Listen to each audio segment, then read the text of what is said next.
শিরক হচ্ছে এমন একটা পাপ, যেই পাপ আমলনামায় থাকলে পরে বিনা তওবায় যদি সেই ব্যক্তি মারা যায়, আল্লাহ পাক তাকে মাফ করবেন না। ভালো করে শোনেন, শিরক এমন একটা পাপ, যে পাপ যদি আমলনামায় থেকে যায়, বিনা তওবায় সে মারা যায়, শিরকের পাপ নিয়ে আল্লাহর সামনে দাঁড়ায়, আল্লাহ তাকে মাফ করবেন। দলিল সূরা নিসা, আল্লাহ পাক বলছেন ইন্নাল্লাহা লা ইয়াগফিরু আন ইউশরাকা বিহি ওয়া ইয়াগফিরু মা দুনা যালিকা লিমান ইয়াশা।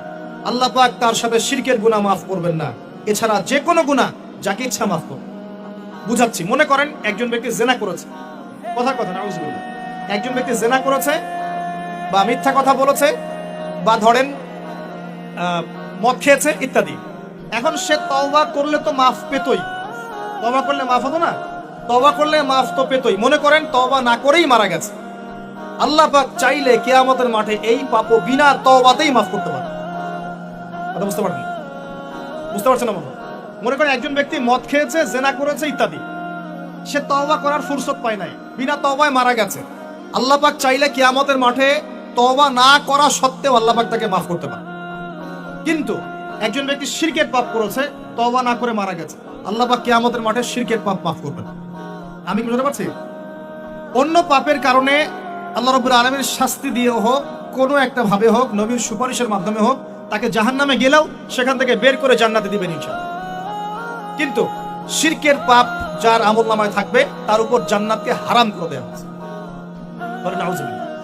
সূরা মাইদায় দলিল আছে, শিরকের পাপ যার আমলনামায় আছে তার জন্য জান্নাতকে হারাম করে দেওয়া হয়েছে।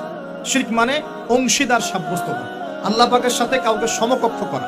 শিরক কত প্রকার হয়? উত্তর 3 প্রকার। কয় প্রকার ভাই? বিশ্বাসে শিরক হয়, মানে আকীদায় শিরক হয়; আমলে শিরক হয়, মানে কাজে শিরক হয়; কথা বা লিসানে শিরক হয়।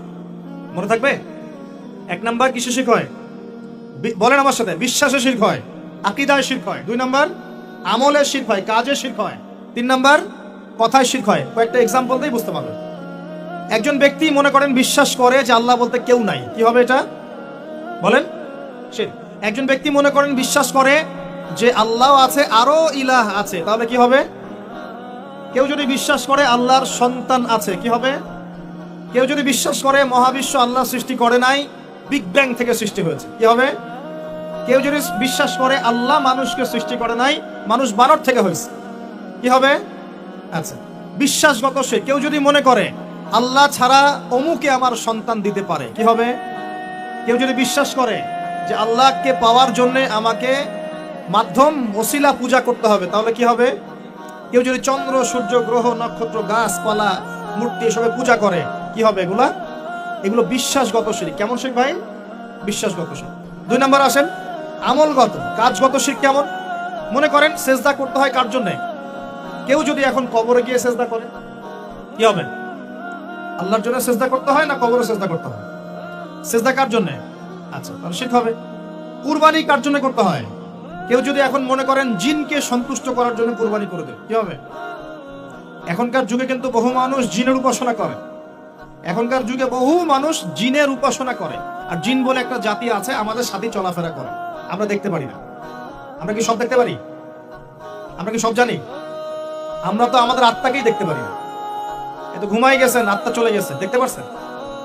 আর আমরা কি জানি? আমরা কতটুকু জানি আগামীকাল কি হবে আপনার সাথে? বলেন দেখি, কেউ জানে? আমাদের জ্ঞান কত ক্ষুদ্র, বুঝতে পারলাম। আগামীকাল কি হবে তাই জানি না, আমার আত্মাকেও চোখে দেখি না। আর আমি যদি দাবি করি এখন আমি সব জানতাম, তাহলে কি হবে? অতএব জিন জাতি আমাদের মধ্যেই আছে কি নাই? ওমা খালাকতুল জিন্না ওয়াল ইনসা ইল্লা লিয়াবুদুন। আমি জিন আর মানুষকে শুধুমাত্র আমার ইবাদত করার জন্যই সৃষ্টি করেছি। আল্লাহ পাক আমাদের সবাইকে আল্লাহ পাকের সত্য বোঝার তৌফিক দান করুন।